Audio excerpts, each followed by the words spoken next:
Emergency ডক্টৰে নাই পাওয়া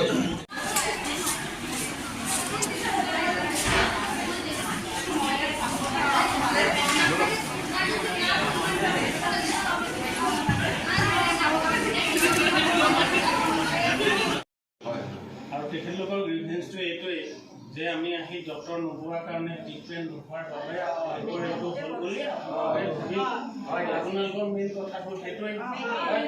এতিয়া আপোনালোকে যেনেকৈ ক'লে তেখেতেও বুজি পালে, এতিয়া তেখেতক কাইণ্ডলি ক'ব দিয়ক। তেখেত যিহেতু গোটেই হস্পিটেলখনৰ কথা পাতিছোঁ কথাটো হ'ল কি আমাৰ ইয়াত 24/7 ডক্টৰো থাকে, নাৰ্ছো থাকে, লেবাৰ ৰুমো অপেন থাকে।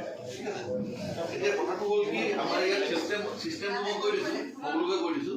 চিষ্টেমটো হ'ল কি ৰাতি ইমাৰ্জেঞ্চি আমাৰ যিটো 24/7 যিটো ইমাৰ্জেঞ্চি সেইটো খোলা থাকে, গতিকে তাত এজন আৰু ডক্টৰ ৰুম আছে, এজন ডক্টৰ তাত থাকে। এতিয়া এটা যিকোনো কেছ আহিলে এই প্ৰথমতে ডেচাৰজনক ক'ব, ডেচাৰজনে ক'ব যে ঠিক আছে হ'ব, মই ডক্টৰক খবৰটো দি দিছোঁ। খবৰটো ডক্টৰক দিব, ডক্টৰ উঠি আহিব, কেছটো চাব। যেতিয়া দেখিব যে হয়তো কটা চিঙা হৈছে, ইমাৰ্জেঞ্চি কিবা হৈছে বা ডেলিভাৰী হৈছে, একৰ্ডিংলি তেখেত ডক্টৰক ক'ব যে যিটো ডেলিভাৰী কেছ আছে, ডেলিভাৰী কেছটো তুমি এনেকৈ ভৰ্তি কৰি দিছোঁ, তুমি এডমিশ্যন লোৱা, তুমি লেবাৰ ৰুমত যোৱা, সেইটোৱে ক'ব।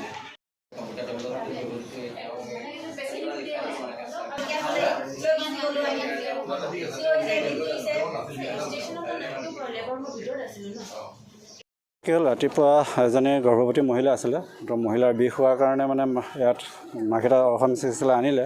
কিন্তু ৰাতিপুৱা অহাৰ পাছত কোনো এজন মানে ডক্টৰ নাইকিয়া, ডক্টৰ বাইদেউকো মানে যিদিনা ইনফৰ্মেশ্যন দিবলৈ তেখেতৰ ৱাৰ্ড বয় কোনো নাছিলে, নথকাৰ কাৰণে লৈ যোৱাৰ পাছত লেট হোৱাৰ কাৰণে তেখেত মৃত্যুমুখত পৰিলে। মৃত্যুমুখত পৰাৰ কাৰণে আমাৰ 3 নম্বৰ মাকম পথাৰবাসী ৰাইজ লগতে ওচৰ পাজৰে যিমানখিনি সমাজ এজন ব্যক্তি আছে সকলোৱে ওলাই আহিছে ইয়াৰ প্ৰতিবাদ কৰিবলৈ কাৰণে। যিজন লিড লৈ আছিলে তেখেতে এতিয়া বৰ্তমান আমাক সহায় জনাইছে। তাৰপিছতো ইয়াৰ ওপৰত ইনকুৱাৰী কাৰ ভুলৰ কাৰণে এই ব্যৱস্থাটো হৈছে, ইয়াৰ ওপৰত সিদ্ধান্ত আমাৰ magistrate sir Gyanjyoti Gogoi sir আছিলে, তেখেতে 3 দিনৰ ভিতৰত ইয়াৰ সঠিক ব্যৱস্থা ল'ম বুলি কিনে আমাক দিছে, কথা দিছে এক প্ৰকাৰে। আৰু আমাৰ ছাৰেও বহুতখিনি আমাক সহায় কৰিছে কথা বতৰা পাতি, আৰু মাৰ্ঘেৰিটা পুলিচ প্ৰশাসনেও যথেষ্ট আমাক সহায় কৈছে যে ইয়াৰ উচিত তদন্ত লোৱা হ'ব। গতিকে আমি প্ৰশাসনৰ ফালৰ পৰা যথেষ্টখিনি সুবিধা পাইছোঁ। কিন্তু আমি বিচাৰোঁ যে অনাগত দিনত এনেকুৱা মাৰ্ঘেৰিটা হস্পিটেলখনত যাতে নহয়, কোনো দুৰ্ভগীয়া মানুহে যাতে নিজৰ ল'ৰা ছোৱালী যে হেৰুৱাব নালাগে, কোনোবাই নিজৰ পত্নীক হেৰুৱাব নালাগে, তেনেকুৱা এটা ব্যৱস্থা কৰিব লাগে। কাৰণ এইটোৱে প্ৰথম কেছ নহয়, আৰু ইয়াৰ আগতো এনেধৰণৰ বহুত কেছ হৈ গৈছে।